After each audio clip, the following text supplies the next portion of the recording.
400 motorcycles.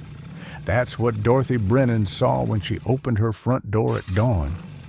400 chrome beasts lined up along Highway 50, engines rumbling like distant thunder, stretching so far down the road they disappeared into the Nevada morning mist.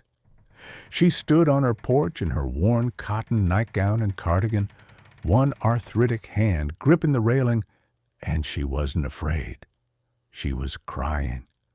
Yesterday, this house had been 48 hours from foreclosure. Yesterday, she'd been packing boxes with shaking hands, preparing to surrender the only home she'd known for 43 years. Yesterday, she'd had nothing but pride and an empty pantry. Today, 400 strangers had come to her door. Mrs. Hendricks from 2 houses down would later tell the sheriff she thought it was a raid. The Ramirez family across the street would say they'd never seen anything like it. Not in Redstone, not anywhere. Young Miguel, watching from his bedroom window, would remember it as the day the angels came on motorcycles. But this isn't a revenge story. This isn't about violence or fear or the things people whisper about men in leather vests. This is something else entirely. The story you're about to read is a fictionalized account inspired by true events. While the core truth of what happened is real, the names have been changed, locations altered, and certain details reimagined to protect the privacy and identities of those involved. Some characters are composites, some timelines compressed, and some conversations recreated from memory and heart rather than recording. But the truth it tells about kindness, about dignity, about strangers becoming family when blood fails you, that's real. That's always been real. So wherever you are right now, whether you're watching this from your kitchen in Kansas, your living room in Louisiana, or your porch in Portland, drop your city in the comments. Let's see how far a story about compassion can travel. Let's see if it can travel farther than judgment ever did. Now, let me take you back to where this really started, back to the storm. The property tax notice had been on Dorothy Brennan's kitchen table for 63 days. She knew exactly how long because she'd watched it sit there through 2 full moons, through the changing light of late summer into autumn, through the morning coffee she could no longer afford to make strong. The paper had gone from crisp white to soft cream, its edges curling in the dry Nevada air like something dying slowly. Final notice, it said in red letters that seemed to get brighter every time she looked at it, as if volume made debt disappear. Dorothy set her single plate in the dish rack. She'd long since stopped using the dishwasher to save on the electric bill and dried her hands on a towel that had been white during the Reagan administration. Through the kitchen window, she could see her garden, or what was left of it. The tomato plants had given up in August when she couldn't afford to run the hose more than twice a week. The squash had surrendered in September. Only the stubborn desert sage survived, and even it looked judgmental. She was 71 years old, and her house was dying around her. The Victorian had been beautiful once. Tom used to say it had good bones, the way doctors talk about patients who might survive if they just get the right treatment. He'd been a railroad engineer for 36 years, and he understood structure, foundation, the way things held together under pressure. He'd kept this house standing through sandstorms and summer heat, through the year the basement flooded, and the year the roof caught fire from a lightning strike. But Tom had been gone 12 years now, and the house had been dying ever since. First slowly, like she hadn't noticed. A shingle here, a board there, then faster, the way everything does once it starts. The plumbing had developed a whisper that became a cough that became a scream. The electrical wiring sparked sometimes when she plugged in the space heater, which meant she only heated one room at a time and wore Tom's railroad jacket over her sweater, even indoors. The porch steps groaned under her weight now, all 112 pounds of her. The third step had a crack running straight through it like a fault line. She'd put a piece of tape over it, as if that might help, as if physics cared about tape. Dorothy lowered herself into the rocking chair Tom had built the year they got married. 43 years ago, right here on this porch. She could still see him in her mind, young and strong, his hand sure as he fitted the joints together. "Build it right," he'd always said, "and it'll outlast us both." The chair had outlasted him. The house might not outlast her. 3 cats appeared from under the porch. The orange one she called Marmalade, the calico she'd named Patches, and the black Tom who'd never accepted a name but showed up for dinner anyway. She'd put out food for them this morning, though she probably shouldn't have. Her own breakfast had been weak tea and the heel of bread from a loaf that was 4 days old.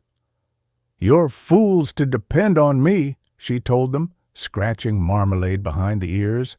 "I can barely take care of myself." But they purred anyway because cats don't care about your bank account. The Hendricks Cadillac pulled into their driveway 2 houses down, and Dorothy watched Mrs. Hendricks get out.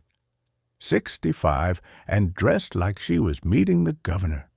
The woman looked at Dorothy's house the way you'd look at a wound that wasn't healing properly. Then she looked at Dorothy herself, and her mouth did something that might have been pity or might have been satisfaction. Hard to tell the difference sometimes. Mrs. Hendricks had been after her to sell for 3 years now. Her son ran some development company out of Reno, and apparently Dorothy's half-acre on Highway 50 was worth more with the house demolished than standing. "Prime commercial location," Mrs. Hendricks would say, as if Dorothy couldn't read the subtext. "Your house is an eyesore, and you're the stubborn old woman who won't let progress happen." But this was Dorothy's home, Tom's home, the place where they'd raised Elena, where they'd celebrated 42 anniversaries, where Tom had died in the bedroom upstairs with his hand in Dorothy's and the morning sun coming through windows he'd cleaned just the week before because he'd still been planning on living. She wasn't ready to let it go, even if it was letting go of her. The sun was dropping behind the Toyabe Range, painting the mountains purple and gold. Dorothy's bones ached. They always did before weather changed. She pulled Tom's jacket tighter and went inside to the radio that still worked because it was older than most people in Redstone. "Storm system moving in from the Pacific," the weatherman said with that particular enthusiasm weathermen have for disasters. "Temperatures dropping to freezing by midnight. Travel not advised after dark." Dorothy looked at her empty refrigerator, her bare cupboards, her phone that hadn't rung in 3 weeks, except for bill collectors who'd long since given up expecting answers. She looked at the property tax notice still sitting on the table like a patient vulture. Then she looked at Tom's photograph on the mantel, him in his railroad cap, grinning that crooked grin, his whole life ahead of him, except it wasn't. "Well, Tom," she said to the empty room, "I think we're about out of track." She didn't know that in that exact moment 15 motorcycles were headed straight for Redstone, Nevada. She didn't know that her life was about to change in ways that would make the evening news in 3 states. She didn't know that sometimes, when you're completely out of track, Someone builds you a whole new line. All she knew was that a storm was coming, and she was tired of being cold. The sound reached Dorothy before the sight did. She'd been on the porch feeding the cats their dinner, half a can of tuna she'd been saving for herself, but they'd looked at her with those eyes that said they knew she was all they had. When she heard it, a low rumble like the coal trains Tom used to work, but different, meaner, more alive. Then she saw them coming down Highway 50, motorcycles, 15 of them, riding in a V formation like geese heading south for winter. Even in the fading light, she could see the leather vests, the chrome gleaming, the way they moved as one unit despite being separate machines. The lead bike was massive, one of those Harleys she'd seen in movies, but never in person, not out here where the biggest excitement was usually when the Dollar General got a new shipment of toilet paper. Dorothy stood slowly, her hand finding the porch railing. The temperature had already dropped 10 degrees since sunset, and her breath made small clouds in the air. The cats scattered, sensing something their instincts didn't like. But Dorothy didn't move. She watched them approach, watched the lead bike slow, watched the others follow suit. They pulled into the empty gravel lot across from her house, the old gas station that had closed in 2003 and never reopened. One by one, engines cut off, and the silence that followed felt heavier than the sound had been. The lead rider swung off his bike with the ease of someone who'd been doing it for decades. He was big, not fat, but solid, like a man who'd worked with his hands his whole life. Mid-50s, maybe older, iron-gray hair pulled back in a ponytail, and a scar running through his left eyebrow that spoke of stories Dorothy would probably never hear. His vest said Bull in worn leather letters, and beneath that, patches she didn't recognize but could guess at meanings for. He pulled off his gloves and looked at Dorothy's house. Really looked at it, the way a doctor examines a patient, noting symptoms, making assessments. His eyes traveled over the sagging roof line, the boarded window on the second floor, the porch steps with their crack and tape. Then his eyes found Dorothy herself, and she was surprised to find them kind. "Evening, ma'am," he said, his voice carrying the gravel of too many cigarettes or too much road. "Sorry to disturb you. We're headed to Ely, but one of our bikes is having engine trouble." He gestured to the youngest rider, barely more than a boy, standing beside a motorcycle that was leaking oil onto the gravel like a wounded animal. "Was hoping there might be a garage nearby where we could make repairs. Don't want to push our luck with this cold coming in." Dorothy glanced at the sky. The storm front was visible now, a wall of dark clouds eating the last light. The wind had picked up, carrying the smell of rain and something sharper. Snow, maybe, at the higher elevations. The temperature would hit freezing in an hour, maybe less. "No garage in Redstone," she said, her voice smaller than she'd meant it to be. "Closest one is in Eureka, 30 miles east, but they close at 6 and it's past that now." Bull nodded slowly, processing this. Behind him, the other riders were climbing off their bikes, stretching road-weary muscles. She could hear their low voices, see their breath in the cold air. They looked tired. They looked cold. They looked like men who'd miscalculated distance versus weather and were about to pay for it. Dorothy's hand tightened on the railing. "Mrs." Hendrick's curtains moved in the window 2 houses down, watching, judging, probably already on the phone with Sheriff Kaplan.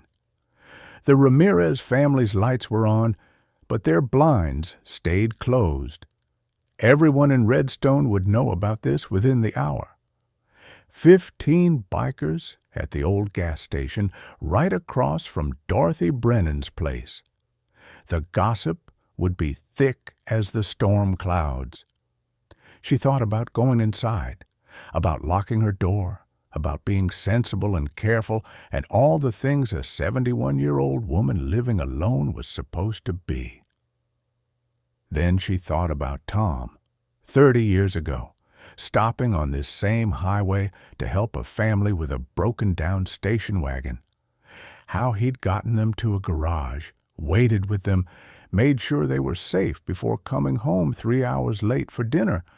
How he'd said, "What else was I supposed to do, Dot? Leave them there?" Dorothy took a breath that hurt her lungs with cold.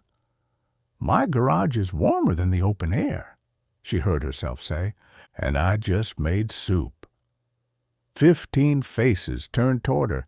She saw surprise. She saw suspicion, like they thought it might be a trap. She saw the boy with the broken bike look at her like she'd offered him salvation itself. Bull studied her for a long moment. She watched him making his own calculations, his own risk assessments. Then he nodded slowly. "That's very kind, ma'am. We don't want to impose—" "You're not imposing if I'm inviting," Dorothy said with more firmness than she felt. "Storm's coming in fast. Get that bike around back before the rain starts. Rest of you can come inside if you want. I don't have much, but what I have, you're welcome to." She turned and went into her house before she could change her mind, before she could think too hard about what she was doing, before Mrs. Hendricks could come over and tell her all the reasons this was insane. Behind her, she heard the sound of engines starting again, quieter this time, heard boots on gravel, heard Bull's voice saying something low to his crew that she couldn't make out. Then she heard them coming to her door, and Dorothy Brennan realized she'd just invited 15 Hell's Angels into her home, and she had exactly 1 can of tomato soup and half a box of crackers to feed them with. Tom would have laughed himself sick. They filled her small living room like furniture that was too big for the space, not in a threatening way, but in the way that made Dorothy realize how long it had been since anyone besides herself had been inside these walls. The house that had felt too large and too empty for years suddenly felt small and crowded and strangely almost alive again. They were polite. That was the first thing that struck her. They took off their boots without being asked, lined them up neatly by the door like school children. They kept their voices low, aware somehow that loud noise didn't belong in this space. And when Bull introduced them, Marcus, Jake, Russell, Tommy, names she wouldn't remember by morning, they each nodded with a respect she hadn't expected. "Ma'am," they said one after another, as if she were someone deserving of the title. Dorothy moved to her kitchen, acutely aware of every empty shelf, every bare surface, every sign of her poverty on display. She had 1 can of tomato soup, and half a box of saltine crackers that had probably gone stale 3 weeks ago. Her hand shook as she opened the can, arthritis or nerves she couldn't tell anymore, and poured it into her largest pot. Then she filled the pot with water, stretching the soup thin, making it go further. It would taste like colored water, but it would be hot, and sometimes that was enough. "Can I help, ma'am?" She turned to find Jake standing in the doorway, the boy with the broken motorcycle, 23 at most, with his whole face still soft with youth. He looked at her watery soup, and something passed across his expression that she couldn't name. Understanding, maybe, or recognition. "You can get bowls out of that cabinet," she said, pointing. Might not have enough to go round, so we'll have to share." Jake opened the cabinet, and Dorothy saw him take in its emptiness. 3 mismatched bowls, 4 mugs, the gaps where a full set of dishes used to be before she'd sold them at the yard sale 2 years ago to pay the electric bill. He didn't say anything, just got down what she had. They ate in shifts because she didn't have enough bowls. Dorothy gave them most of it. They tried to insist she'd take more, but she'd become expert at making food disappear on her plate without actually eating it, at looking full when she was still hungry. She'd had a lot of practice at that these last few years. They tried to eat slowly, tried to make it last, but she could see they were hungry, road hungry, the kind that comes from miles and cold and burning more energy than you're taking in. The soup was gone in 15 minutes. The crackers lasted another 5.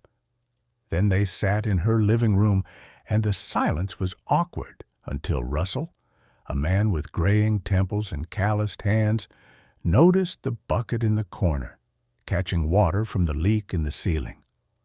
"How long's that been dripping?" he asked. 2 years, Dorothy said like it was nothing. "Comes and goes with the rain."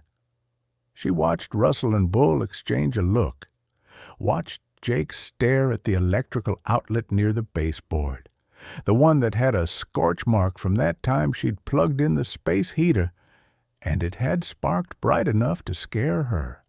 Watched them taking in the thin curtains, the gaps around the windows, the way the whole house seemed to shiver when the wind picked up. "Ma'am," Jake said quietly, pulling something from his pocket. "Please, for the soup." It was a $20 bill, folded small. Dorothy looked at it like he was offering her poison. "Absolutely not," she said, her voice sharp enough that Jake actually stepped back. "You're guests in my home. Guests don't pay." "But you—" "I said no." She softened her tone. "I appreciate the thought, son, but I'm not a charity case and I'm not running a restaurant. You needed help. I had help to give. That's the end of it." Jake looked at Bull, who shook his head slightly. The 20 disappeared back into Jake's pocket, but the look on his face, like he'd been both rebuked and respected at the same time, that stayed. The storm hit at 7:30. Not gradual like most weather, all at once, like someone had torn open the sky. Rain hammered the roof, and Dorothy heard the leak in her living room increase from a drip to a stream. The lights flickered once, twice, then went out completely, plunging them into darkness broken only by the dim glow of flashlights that Bull and his crew pulled from their vests without needing to discuss it. "Happens sometimes," Dorothy said, more calmly than she felt. "Power comes back, usually, eventually." But as the minutes passed and the darkness stayed, as the temperature inside the house began to drop without the space heater, she realized the power might not come back tonight. And these men were here, in her cold house, because she'd invited them in. They were her responsibility now. She went upstairs, slow on the steps, her ankle protesting, and pulled out everything she had. 3 blankets, thin from washing, 2 of Tom's old railroad jackets, a quilt her mother had made in 1963 that Dorothy had been saving for some undefined special occasion that had never come. When she came back down, she found them huddled near the door, trying not to take up space, trying not to be a burden. She distributed what she had, knowing it wasn't enough, knowing 15 men couldn't stay warm on 3 blankets and 2 jackets, but it was what she could offer. Bull took one of Tom's jackets and held it like it was something sacred. "Ma'am, this was your husband's." "He's not using it anymore," Dorothy said simply. "You are. That's what he would have wanted." They settled in for a long night, some on the couch, some on the floor, most just sitting upright, because there wasn't room to lie down. Dorothy brought down every pillow she had, every towel that could serve as cushioning. She gave them what she had, and when she had no more to give, she just sat with them. Around midnight, when the storm showed no signs of stopping, when the house was so cold she could see her breath inside, Bull finally spoke what they'd all been thinking. "This house isn't safe, ma'am." Dorothy looked at him in the flashlight glow. "I know. The roof, the electrical, the foundation." He stopped himself. "I'm sorry. It's not my business." "It's all right," Dorothy said quietly. "You're not telling me anything I don't already know." Jake was looking at the property tax notice on her kitchen table. In the flashlight beam, the red letters seemed to glow. "Final notice," he read aloud, then stopped, realizing what he'd said. Silence filled the room, heavier than the storm outside. "How long do you have?" Bull asked quietly. Dorothy could have lied, could have told them it was none of their concern. Instead, she found herself saying, 45 days. Then the county takes it for back taxes." More silence. She could feel them absorbing this, processing it. 15 strangers knowing her deepest shame, her greatest failure. "Do you have family?" Russell asked. "Someone who could—" "A daughter," Dorothy said. "Oregon. We're not close." She didn't explain the 8 months since Elena's last call. Didn't explain the fight they'd had about Dorothy throwing good money after bad by staying in this house. Didn't explain how Elena had said, "You're choosing a building over your own daughter," when Dorothy refused to move to Portland. Didn't explain any of it, because some silences said more than words ever could. They sat with that knowledge through the cold night, these 15 men and 1 woman who'd been strangers 6 hours ago. And when dawn finally came, gray and cold but dry, when they prepared to leave, Dorothy stood on her porch and waved like nothing had changed, like she hadn't just shown them every vulnerability she had. Bull was the last to go. He stood by his bike, looking at her house one more time, then at her. "Thank you," he said, "for seeing people instead of patches." Then they were gone, the sound of their engines fading down Highway 50, and Dorothy went back inside to her cold, empty, dying house. She didn't cry. She'd stopped crying about this house years ago. She just made weak tea with the last tea bag, ate nothing because there was nothing to eat, and started packing boxes again. 45 days. She didn't know that Bull had taken photographs of her house before leaving. Didn't know that Jake had written down her address with hands that shook.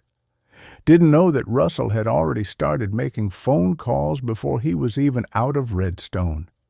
She didn't know that she'd just triggered something that would spread through the motorcycle community like wildfire through dry brush.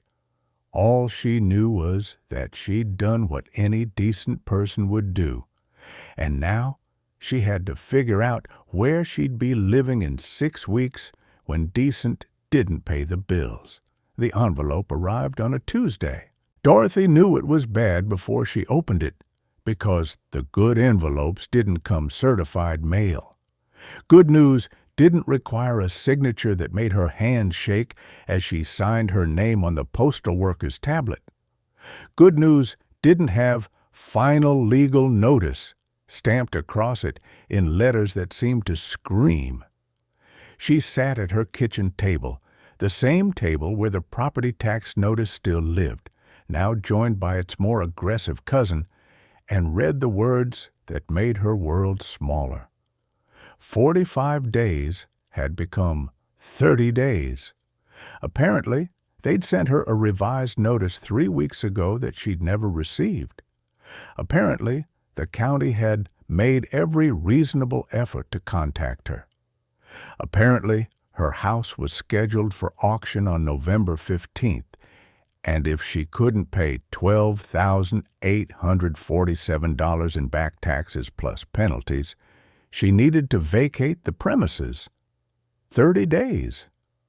Dorothy set the letter down carefully, as if it might explode if handled roughly. She looked around her kitchen, at the water stain on the ceiling that looked like a map of some country that didn't exist, at the refrigerator that hummed like it was terminally ill, at the counter where Tom used to make her coffee every Sunday morning for 36 years.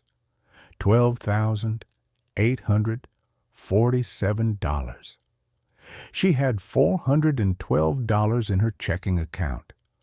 Her Social Security payment wouldn't come for another 2 weeks, and that was $800 that had to cover food, utilities, and medication.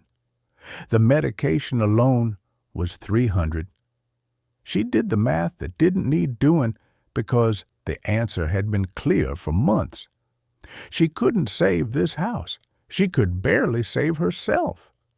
The phone rang, an actual ring, because her phone was so old it didn't know about different tones. She let it ring 4 times before answering, already knowing who it was. "Mrs. Brennan, this is Jennifer from First Nevada Bank. I'm calling about your loan application." "I know," Dorothy said, cutting her off. "It's been denied." A pause. "I'm sorry, ma'am.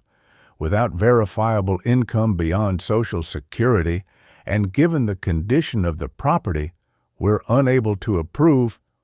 "I understand. Thank you for your time." She hung up before the woman could offer her false sympathy or useful advice that was neither.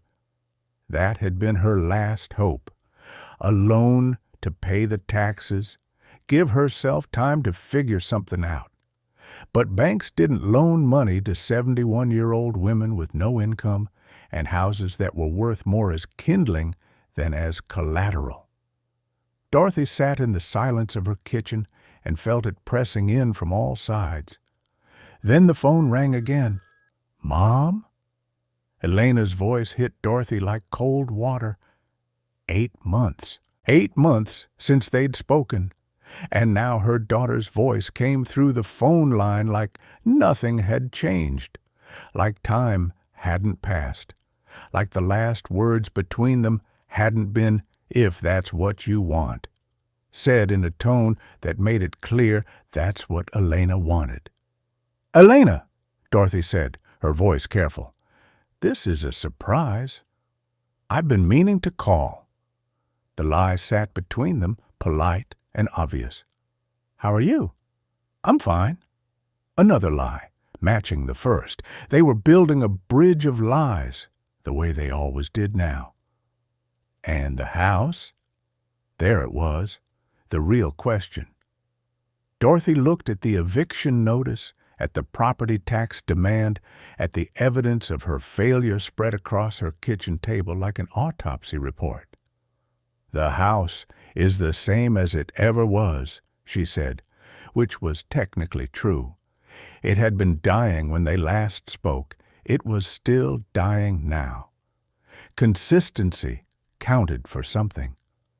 "Mom," Elena's voice shifted, took on that tone, the one that said she was about to be reasonable, which meant Dorothy was about to be unreasonable for disagreeing. "You know my offer still stands. There's a nice apartment complex here in Portland, senior living, but not like a nursing home, independent. You'd have your own place. I could see you every week. You wouldn't have to worry about, 'I'm not leaving Redstone.' Why, what's there for you? That house is falling apart. You're alone. You have no money. Mom, you're being stubborn for the sake of being stubborn. This is my home. That house is not a home anymore. It's a liability. It's a—" Elena stopped herself. Dorothy could hear her daughter breathing, could picture her in whatever modern kitchen she had in Portland, all granite counters and stainless steel. "I can't keep having this argument." "Then don't." Silence stretched between Nevada and Oregon, between mother and daughter, between two people who used to know each other before grief carved them into strangers. "I have to go," Elena said finally. "I just wanted to check in." "Thank you for calling." "Mom," Elena started, then stopped.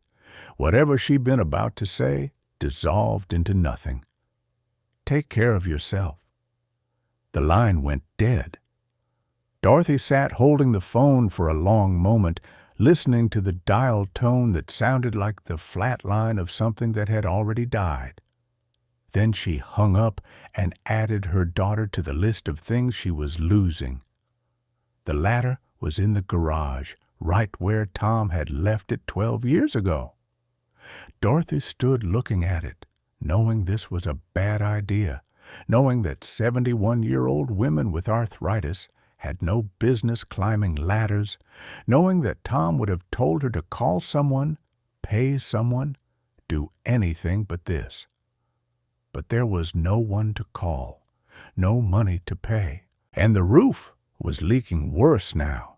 The bucket in her living room needed emptying twice a day, and she'd heard something crack up there during the storm, something that made her think of structural damage and water rot and all the expensive words that meant her house was giving up.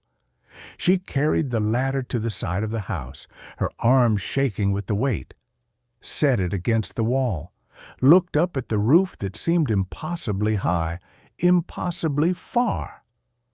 "You're being an idiot, Dorothy," she said aloud.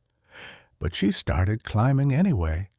3 rungs up, her ankle, the one she'd twisted last winter and never properly healed, protested. 6 rungs up, she could see Mrs. Hendricks watching from her window, not helping, just watching. 8 rungs up, she could see the damage. It was worse than she'd thought. The shingles weren't just loose, they were gone in places, revealing tar paper that had deteriorated to something that looked like tissue paper after rain. She could see the wood beneath, dark with water damage, soft with rot. This wasn't a repair a 71-year-old woman could make. This was a repair nobody could make without tearing off the whole roof and starting over. $12,847 for back taxes, probably $15,000 more to fix the roof properly. Dorothy felt laughter bubbling up, hysterical, inappropriate laughter at the sheer impossibility of it all. She was $30,000 away from saving a house that probably wasn't worth saving. Then her bad ankle gave out. She didn't scream, didn't make a sound, just felt her foot slip, felt gravity take over, felt herself falling. She grabbed for the ladder, missed, grabbed for the gutter. It tore away from the house in her hand. Then she hit the ground hard enough that the world went white. When the white cleared, she was lying on her back in the dead grass, staring up at the Nevada sky. Her ankle, the bad one, screamed. Her hip throbbed. Her left wrist was bent at an angle that suggested something broken or close to it. She lay there for what might have been seconds or might have been minutes, and she thought, this is it. This is how it ends. 71 years old, dying in the yard of a house that's dying with me, and nobody will find me until the smell brings the neighbors. Then she heard, "Mrs. Brennan? Mrs. Brennan!" Miguel Ramirez, 10 years old, standing above her with his eyes huge and terrified. "I'll get my mom." "No." Dorothy started, but he was already running. Mrs. Ramirez appeared with her husband. They helped Dorothy up, every movement agony, and insisted on taking her to the clinic in Eureka despite her protests. Miguel rode in the back seat, his small hand holding Dorothy's good hand, not saying anything, just holding on. The X-rays showed no breaks, but severe sprains in both ankle and wrist. The doctor, young enough to be Dorothy's grandson, looked at her with concern that bordered on pity.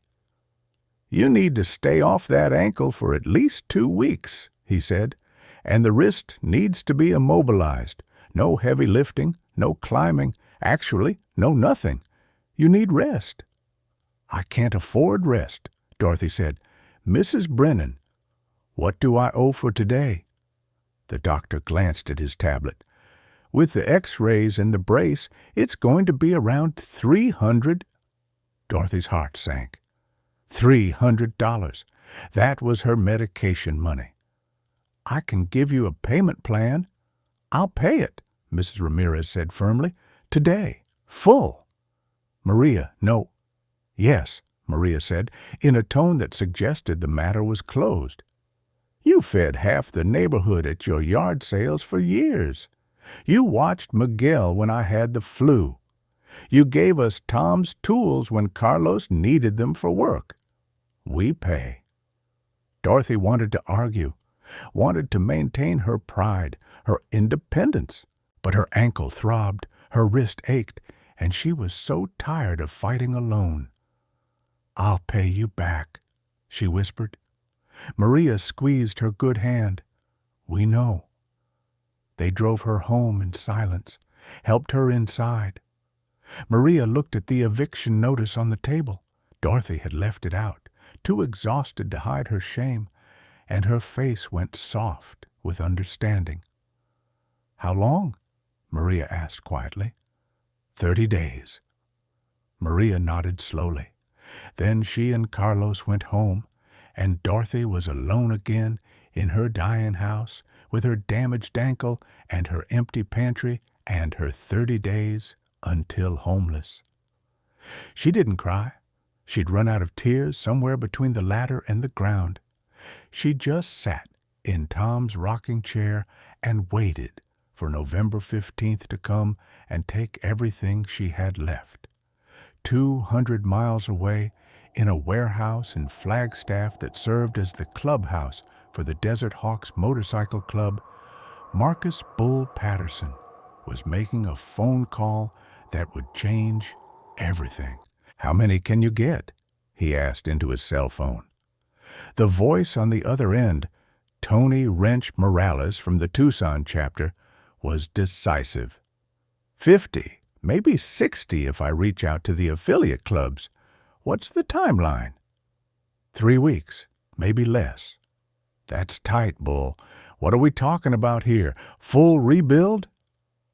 Bull looked at the photographs he'd taken of Dorothy's house, the ones he'd been showing to every chapter president, every club officer, every writer who'd listened for the past 2 weeks. Foundation to roof line, electrical, plumbing, the whole thing. This place is 30 days from condemned. And she's the one who fed you guys during the storm. Fed us the last food she had in her house. Bull's voice went quiet. "Tony, she's 71 years old, living alone, about to lose everything because she showed kindness to strangers. If we don't help her, who will?" Silence on the line. Then, "I'll get you 60. And Tony paused. "Bull, you hear about the fundraiser in Reno? They raised $8,000. For Dorothy?" "For Dorothy. Word spreading, man. This story, people care about this." Bull felt something tight in his chest, loosened slightly. "Get me numbers. I need to know what we're working with."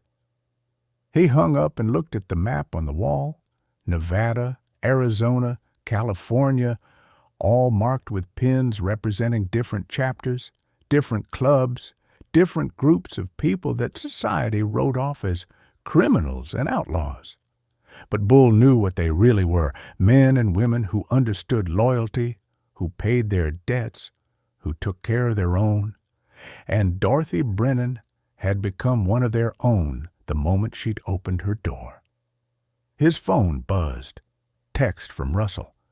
L.A. chapters in, 80 riders. Material donations confirmed. Another buzz. Jake. Vegas clubs contributing. Money for permits coming. Another. Bull watched his phone light up like a switchboard, watched the numbers climb, watched a network of people society feared become the army of people one woman needed. 400 riders committed, 12,000 in material donations, 8,000 from fundraisers, permits fast-tracked through a county commissioner whose brother was in a Reno chapter. It was happening. It was actually happening. Meanwhile, in Redstone, Dorothy knew none of this. What Dorothy knew was that her ankle wasn't healing right, that even with the brace, every step felt like broken glass grinding inside her joint, that she couldn't climb stairs without using both hands on the railing, which meant she couldn't carry anything up, that the leak in her living room had spread to the bedroom, and now she had 2 buckets that needed emptying. What Dorothy knew was that Mrs. Hendricks had knocked on her door 3 days after the latter incident. "Dorothy," she'd said, not unkindly, "my son wants to make you an offer." And Dorothy, because she was exhausted and in pain and out of options, had let her in. The son, Richard, 40-something, wearing a suit that cost more than Dorothy's last 6 months of groceries, had laid it out with the kind of gentle ruthlessness that came from practice. $40,000, he'd said, cash. We'd handle all the tax liens, all the permits, everything. You'd walk away free and clear. Walk away to where? Dorothy had asked. That would be up to you, of course. But Mrs. Brennan, this house... He'd gestured around at the water stains, the broken plaster, the visible rot. This house is not salvageable. The foundation alone would cost more than the property's worth. You're not losing your home. You're escaping a money pit before it takes you down with it. And the terrible thing was, he was right. Dorothy knew he was right. The house was dying, had been dying for years. She'd just been too stubborn or too sentimental or too attached to Tom's memory to admit it. But now, with 30 days left, with her ankle screaming, with her bank account at $312, with her daughter in Oregon saying, "I told you so," without saying it. "I need to think about it," she'd said. "Of course, you have time." Richard had stood, handed her a business card. "But not much time, Mrs. Brennan. The offer expires November 10th. After that, the county auction happens, and you get nothing." November 10th. 22 days. They'd left, and Dorothy had sat with that business card for hours, turning it over in her hands like an oracle that might tell her future. $40,000. It was more money than she'd had since Tom died. Enough to rent a decent apartment somewhere. Enough to live on combined with her Social Security. Enough to stop fighting a battle she'd already lost. She looked at Tom's photograph on the mantel. "Tell me what to do," she whispered to him, like she had 1,000 times since he'd died, knowing he wouldn't answer because the dead don't speak except in memories. But this time she thought she knew what he'd say. Tom, practical Tom, loving Tom, who'd built this house and maintained it and understood it, would say, "Let it go, Dot. It's just wood and nails. You're what matters." But letting go felt like betrayal, like admitting that everything they'd built together, the marriage, the life, the home, had been temporary after all, like accepting that love didn't last beyond the people who created it. The water pipe burst on November 3rd. Dorothy woke to the sound of rushing water and found her bathroom flooding, water gushing from the pipe under the sink, already 2 inches deep on the floor, flowing out into the hallway.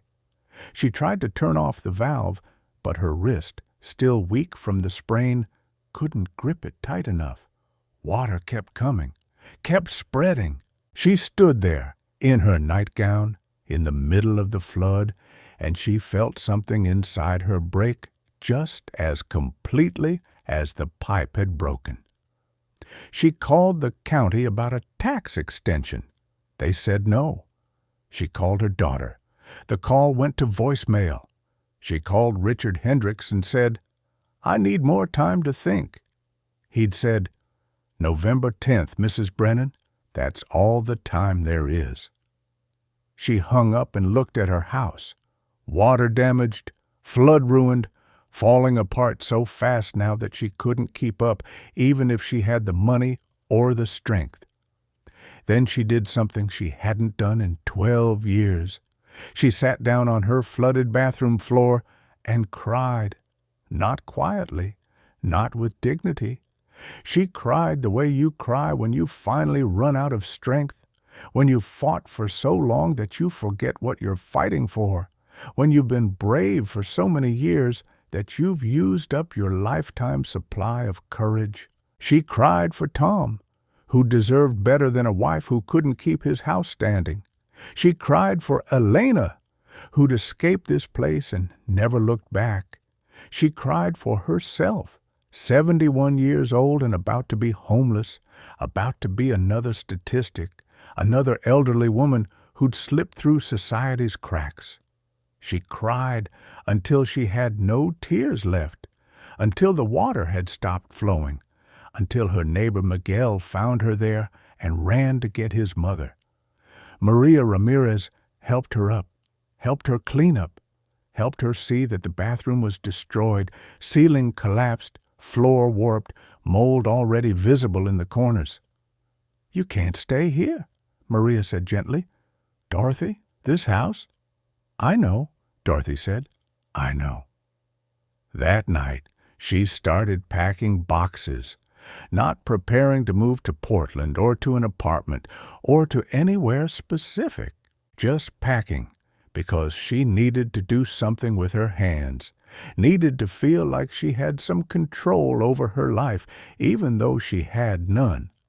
She wrapped Tom's photograph in newspaper, packed her mother's quilt, put her few dishes in boxes that would go to Goodwill because wherever she ended up, she wouldn't need 8 settings of anything.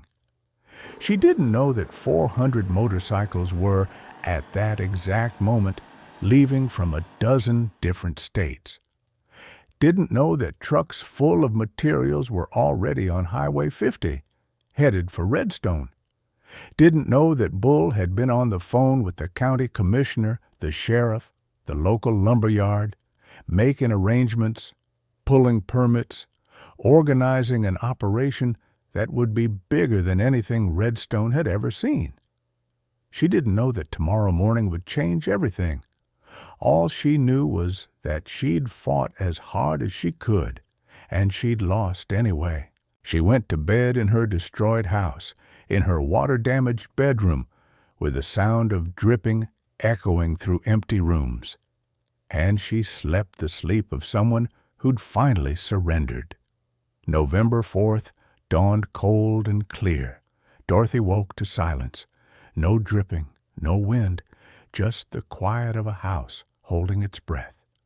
Her ankle throbbed as she stood, as it did every morning now.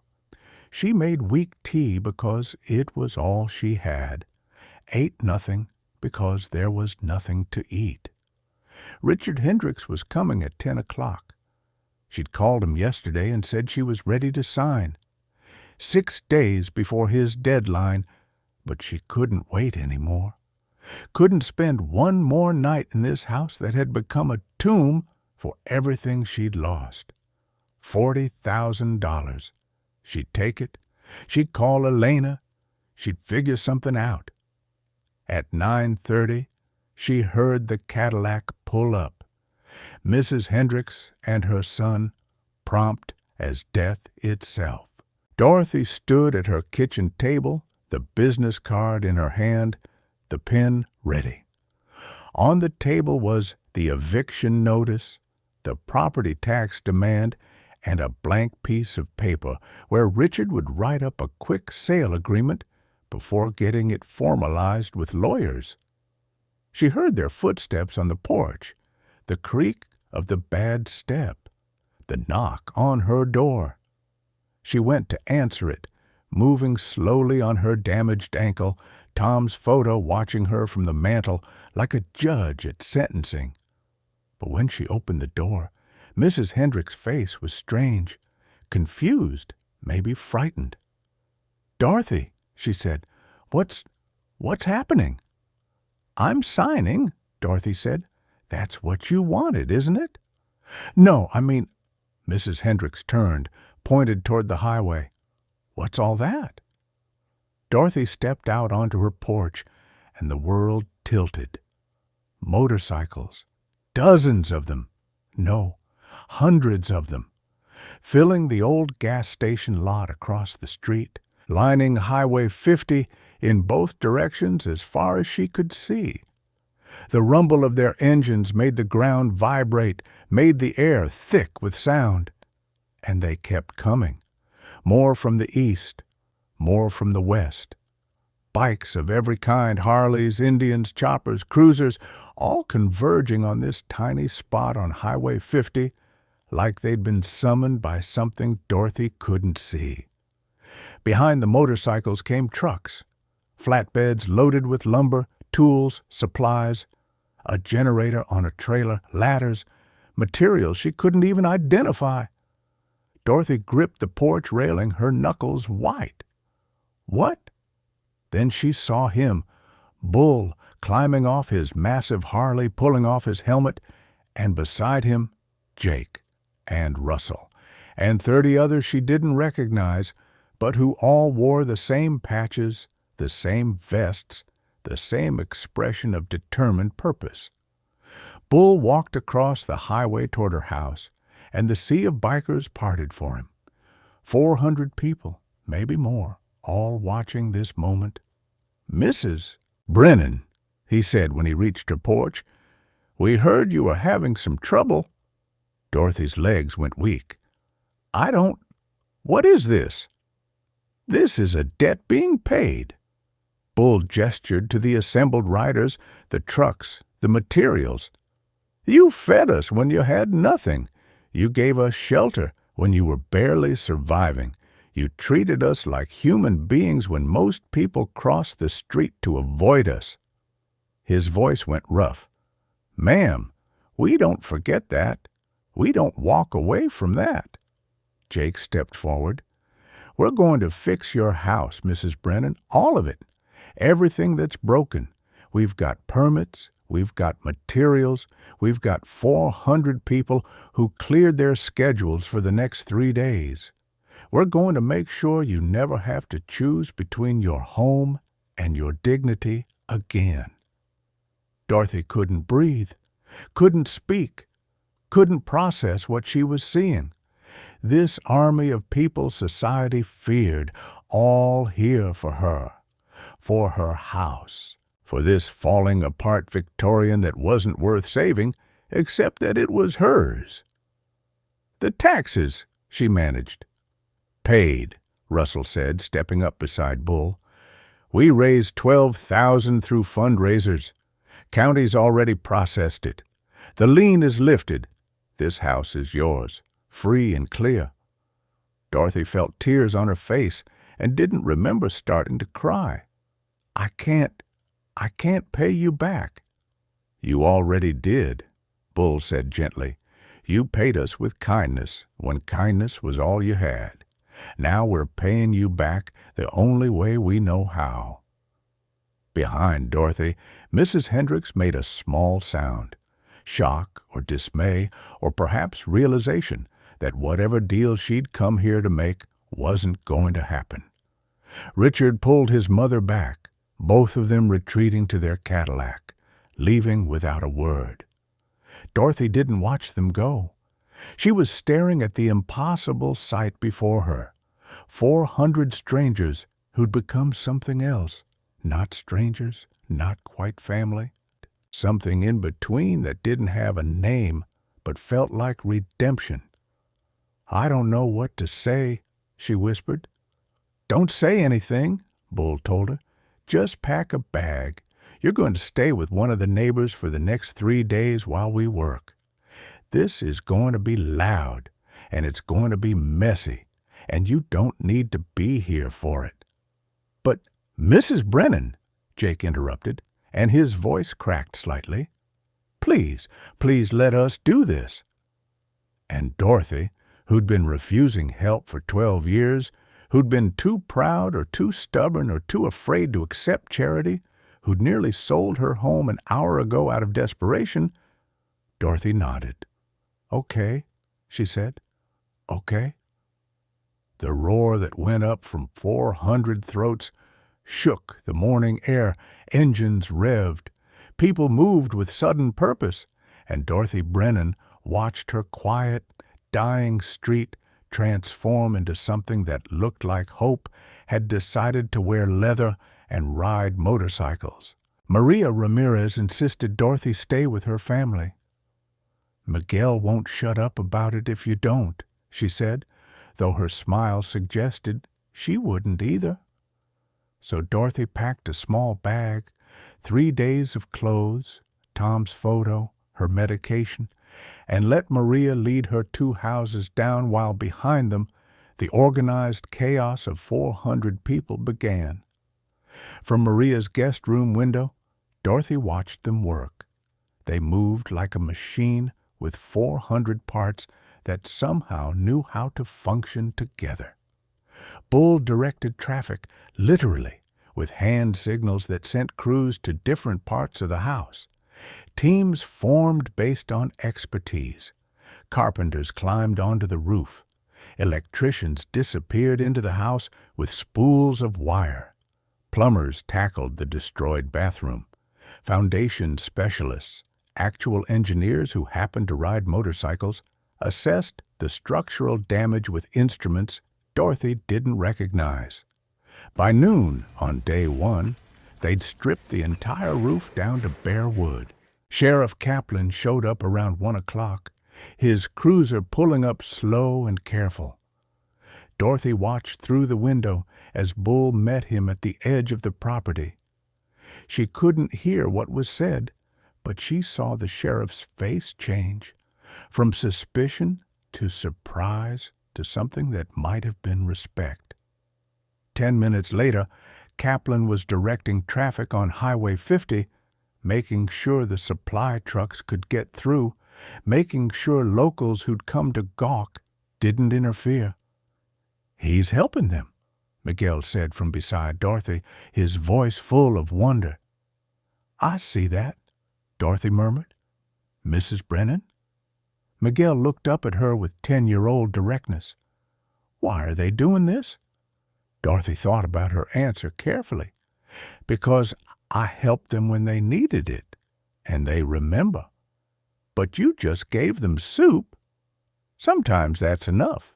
She watched a woman, yes, a woman, younger than Dorothy but not young, with gray streaking her black hair, directing a team replacing Dorothy's front windows. Watched them remove the boarded-up second-story window and fit a new double pane that must have cost $300. Watched them work with a precision that said these weren't amateurs playing at construction. These were skilled workers who knew exactly what they were doing. By sunset of day 1, the roof was half finished, the windows were all replaced, and the bathroom had been completely gutted. Dorothy couldn't stay in Maria's guest room. She walked over, slow on her bad ankle, and stood at the edge of her property, watching them work by the light of portable generators and LED work lights they'd brought. Jake saw her first.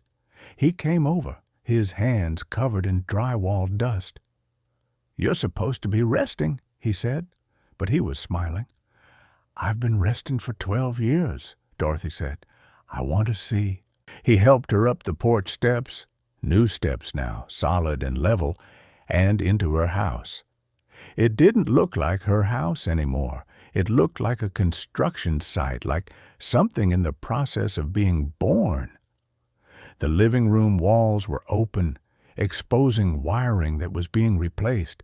The kitchen floor had been torn up, revealing water damage that went deeper than anyone had guessed. The bathroom was just studs and pipes now, all the rot removed, all the mold gone. "It's worse than we thought," Jake said quietly. "The foundation—" "Mrs. Brennan, there's damage that goes all the way down. If we hadn't caught it, this house would have collapsed within a year, maybe less." Dorothy felt cold despite the warm evening. "I didn't know." "How could you?" Jake's voice was gentle. "You were just trying to survive." Russell appeared from the basement. Dorothy didn't even know anyone was down there, covered in dirt and cobwebs. "Foundation stabilized. We poured new supports. It'll hold now. This house will outlive all of us." "But the cost," Dorothy started. "Donated," Russell said. "The concrete company in Eureka. Owner's brother rides with us. He sent everything we needed, no charge. Said anyone who feeds bikers in a storm deserves a stable house." Dorothy felt the tears coming again. She'd cried more in the past 3 days than she'd cried in 3 years, and she was exhausted from it. But they kept coming anyway. "I don't deserve this," she whispered.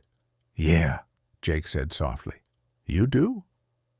Day 2 brought complications. The electrical system was worse than anyone had anticipated.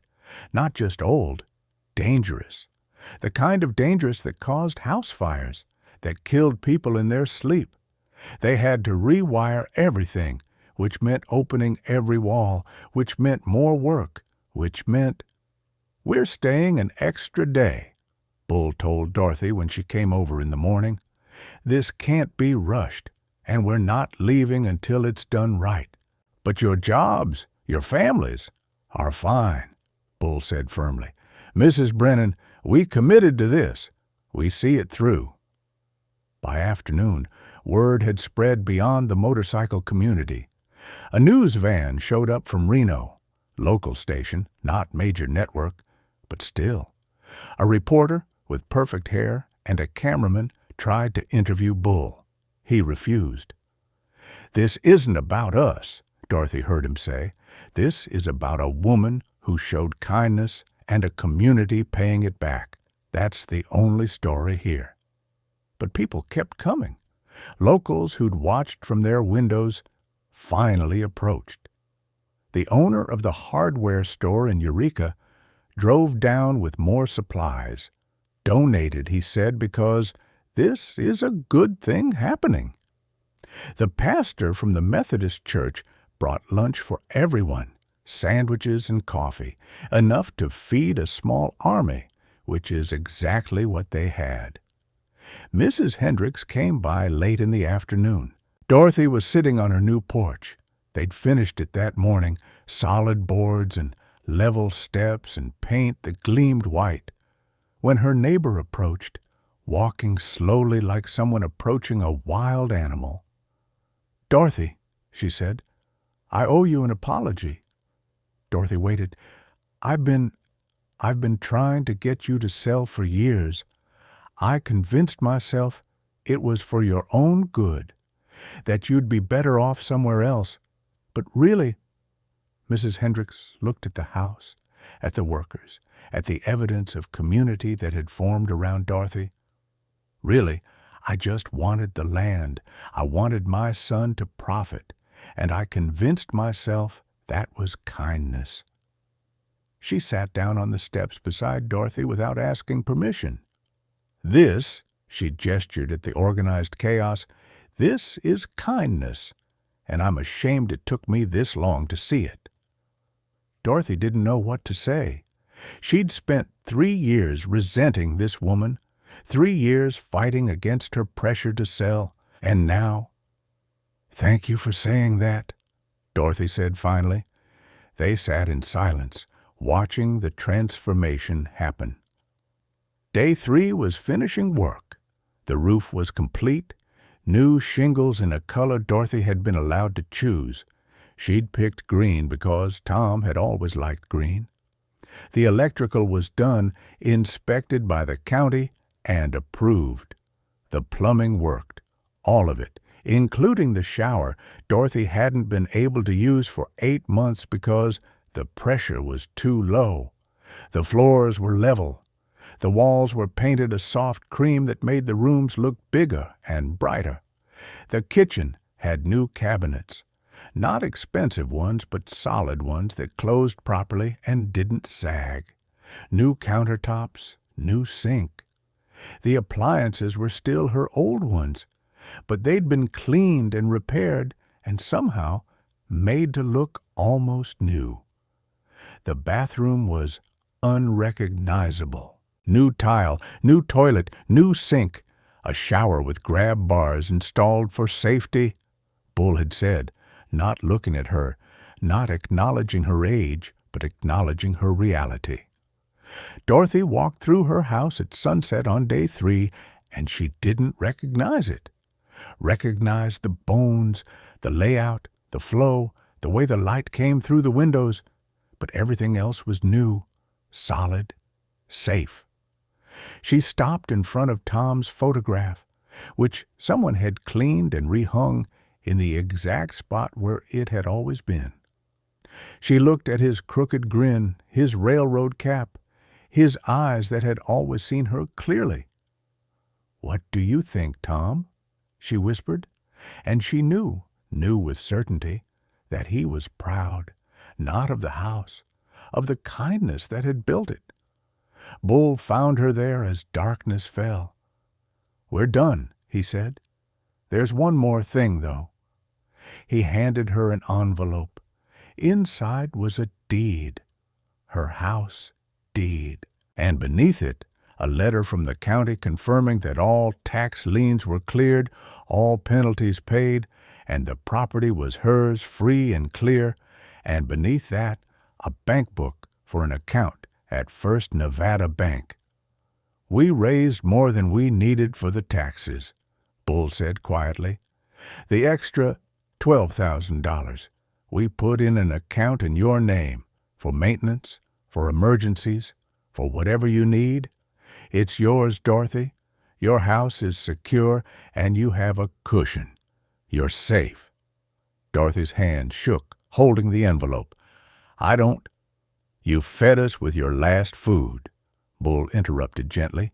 "You wrapped us in your only blankets. You treated us with dignity when you had no reason to. This is just balance, Dorothy. This is the universe settling its accounts." She looked up at him, this big man with his scarred face and kind eyes, this stranger who'd become something more. "How do I thank you?" she asked. "You don't," Bull said. "You just keep being who you are. You keep feeding stray cats and helping neighbors and showing kindness to strangers. You teach other people what you taught us, that humanity matters more than appearances. That's all the thanks we need." The 400 riders gathered one last time in front of Dorothy's house as full dark fell. They stood in formation, their work done, their debt paid. Dorothy stood on her new porch, solid and safe and beautiful, and looked at them through tears she'd stopped trying to hide. "Thank you," she said. Her voice was small, but in the Nevada night it carried. "Thank you for seeing me. Thank you for caring. Thank you for showing me that kindness doesn't die. It just waits for the right moment to bloom." 400 hands went to 400 hearts in silent salute. Then 400 engines roared to life, and they left the way they'd come, like thunder rolling across the desert, like a storm that left growth instead of destruction in its wake. 1 week later, Dorothy Brennan sat in her kitchen, her new, clean, solid kitchen and made coffee. Real coffee. Strong coffee. The kind she hadn't been able to afford in 3 years. She poured it into a new mug, donated by the hardware store owner along with a complete set of dishes, and carried it to her porch. It was Saturday morning, early enough that the desert air still held the night's chill. She wrapped Tom's old railroad jacket around her shoulders. They'd found it during the renovation, cleaned it, mended a tear she'd never noticed, and sat in the rocking chair. The street was quiet. Highway 50 stretched empty in both directions, the way it usually did before the weekend travelers started heading toward the casinos in Ely. Her house gleamed white in the morning sun, looking almost new, looking like something worth saving. Dorothy was still processing it, still waking up expecting to find buckets catching leaks, expecting to step on that broken porch step, expecting to smell mold and rot. Instead, she woke to solid floors and fresh paint and the absence of fear that had been her companion for so long she'd forgotten what life felt like without it. The sound of a car engine made her look up, a Honda Civic, dusty from highway miles, pulling into her driveway. Dorothy's heart stopped. She knew that car, had seen it once 8 months ago when Elena had driven down to have the fight that ended with, "If that's what you want," and 8 months of silence. The driver's door opened and Elena climbed out. 43 years old, her father's dark hair streaked with early gray, her mother's stubborn chin. She stood by her car for a long moment, just looking at the house, looking at Dorothy. Then she walked to the porch, climbed the new steps slowly. "Mom," she said, "Elena." They looked at each other, all the unsaid things between them, all the hurt, all the distance measured in months and miles, and words that couldn't be taken back. "I saw the news," Elena said finally, "the story about the bikers, about your house. I've been driving for 10 hours. Her voice cracked. "I should have been here. I should have helped. Instead, strangers did what your own daughter should have done, and I—" "Stop," Dorothy said gently.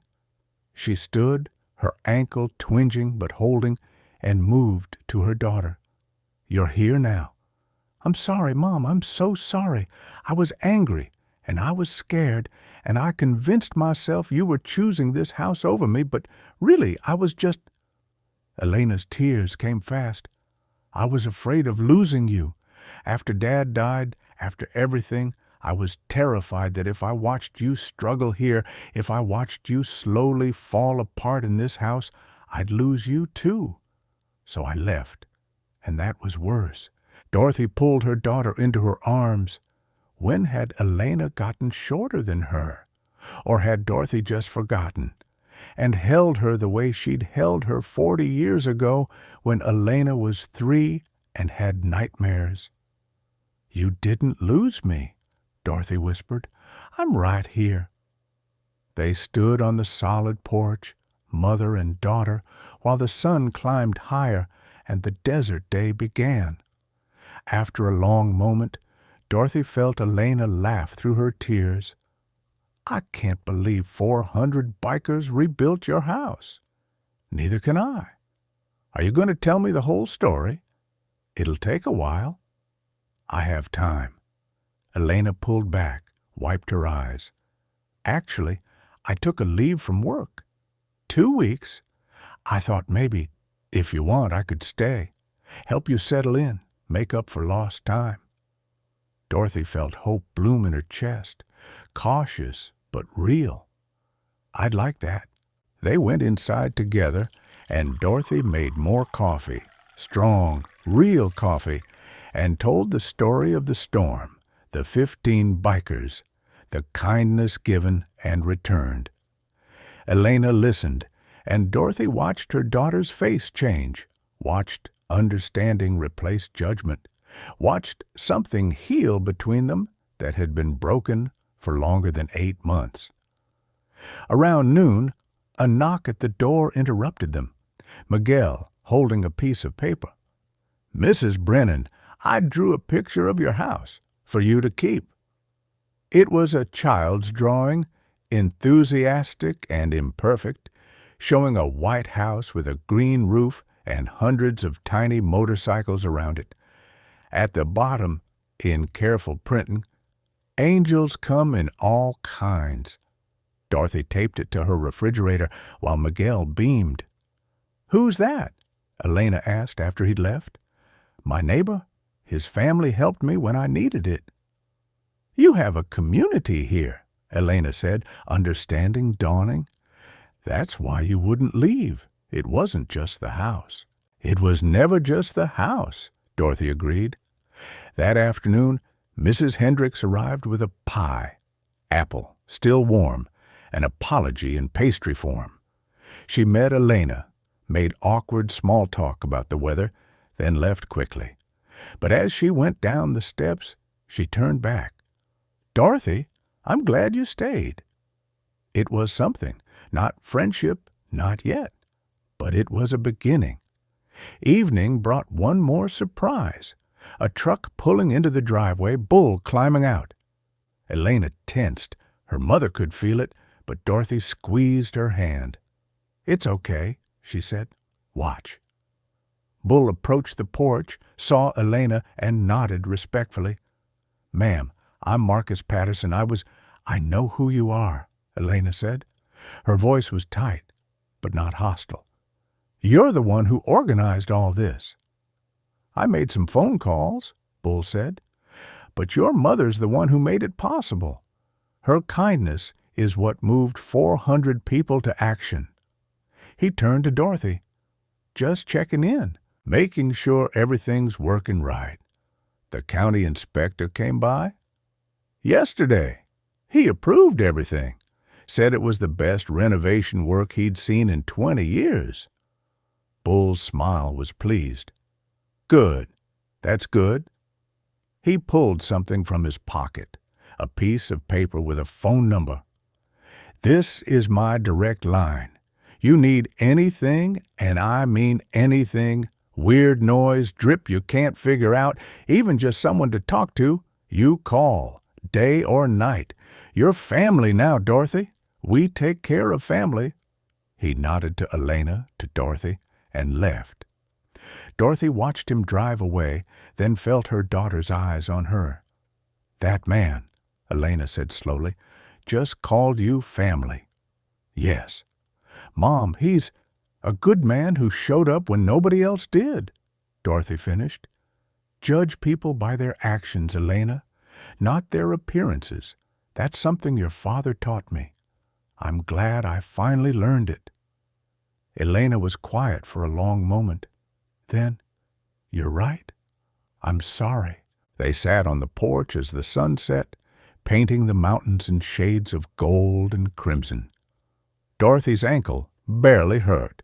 Her house stood solid around her. Her daughter sat beside her after months of silence. And somewhere out there, 400 people whose society feared were going about their lives, carrying the knowledge that kindness mattered, that debts were meant to be paid, that community could form in the most unexpected places. "Mom?" Elena said as the stars began to emerge. "Can I ask you something?" "Anything." "What made you open your door that night, when the bikers showed up during the storm? You were alone, you were vulnerable, you had every reason to be afraid. What made you help them?" Dorothy thought about her answer carefully, thought about Tom stopping for strangers, thought about the choice between fear and faith, thought about the fact that sometimes the most important thing you can do is simply see people as human. "Because they needed help," she said simply, "and I was in a position to give it. Sometimes it's just that simple." But you didn't know they'd come back. You didn't know they'd do all this. Of course not. That's what made it kindness instead of investment.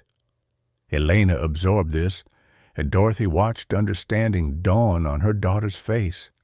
The kind of understanding that comes from seeing your parent not as infallible or as a burden, but as a person who made choices based on principle, even when principle was hard.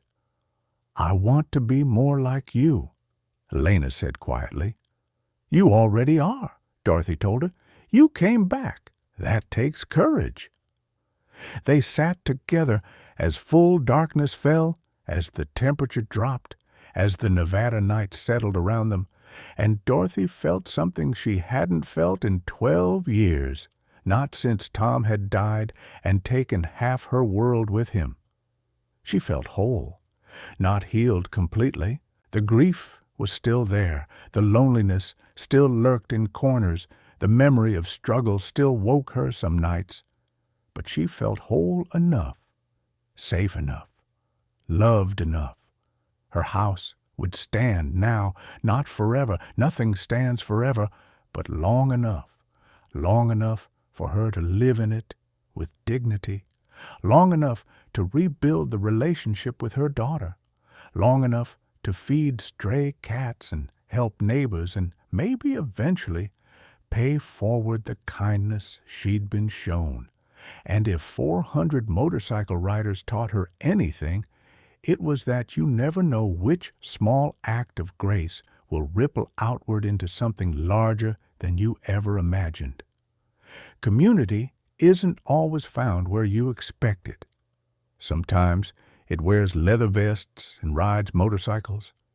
Sometimes it speaks in engine roars instead of words. Sometimes it's built by people society taught you to fear, people you'd cross the street to avoid, people who understand honor better than those who've never had to fight for respect. Dorothy Brennan opened her door during a storm and fed 15 strangers with the last food she had. She didn't do it expecting anything in return. She did it because it was right, because they were cold and she had shelter, because they were hungry and she had soup, because seeing their humanity cost her nothing but mattered everything. And those 15 strangers saw something the rest of the world had missed, a woman of dignity, drowning quietly while everyone looked away. They saw someone worth saving, worth fighting for, worth 400 people clearing their schedules and their bank accounts to rebuild not just a house, but a life. This is a story about kindness, but more than that, it's a story about the kind of kindness that doesn't calculate returns, that doesn't keep score, that simply acts because action is needed. It's a story about how broken things, houses, relationships, lives, can be rebuilt when people choose to care. It's a story about looking past the patches and the leather and the engine noise to see the people beneath. About recognizing that honor and goodness aren't determined by appearance, but by action. Most of all, it's a story about the question that matters most in any life. Who in your world needs someone to see them? Not just look at them. See them. Their struggle, their dignity, their humanity despite their circumstances. Maybe it's the elderly neighbor whose house has fallen apart. Maybe it's the stranger caught in a storm. Maybe it's the person everyone else has written off, the one society taught you to fear or ignore or judge. What if you opened your door? What if you shared your last bowl of soup? What if you chose kindness over comfort, compassion over caution? You might not get 400 people showing up to rebuild your life. That's not the point. The point is that small acts of grace ripple outward in ways we never see. Touching lives we'll never meet. Creating change we'll never witness. Dorothy fed 15 bikers and saved her home, But the real story is how those 15 bikers went home and told their friends. Who told their friends? Who told their friends? Until kindness became a movement of 400 people who decided that one woman's dignity mattered more than their weekend plans. That's the power of treating people like human beings. That's what happens when you see past appearances to the person underneath. That's how the world changes, not in big dramatic moments, but in small decisions to help when helping is hard. So I'll ask you again, where are you watching this from? Drop your city in the comments. Let's see how far this story travels. Let's see if it travels far enough to inspire someone else to open their door, to share their soup, to treat strangers with the dignity that might just save a life. Because sometimes the angels wear leather, and sometimes all it takes is soup. While this story is fictionalized, the truth it tells about human kindness and community is real. Dignity doesn't cost money. Compassion doesn't require wealth. Sometimes the most powerful thing any of us can do is simply see another person's humanity and act accordingly. If this story moved you, pay it forward, not with money. Though if you have it, donate to organizations helping the elderly or homeless. But more importantly, pay it forward with attention, with seeing, with small acts of grace given to people who need them. That's how Dorothy changed her world. That's how we can change ours.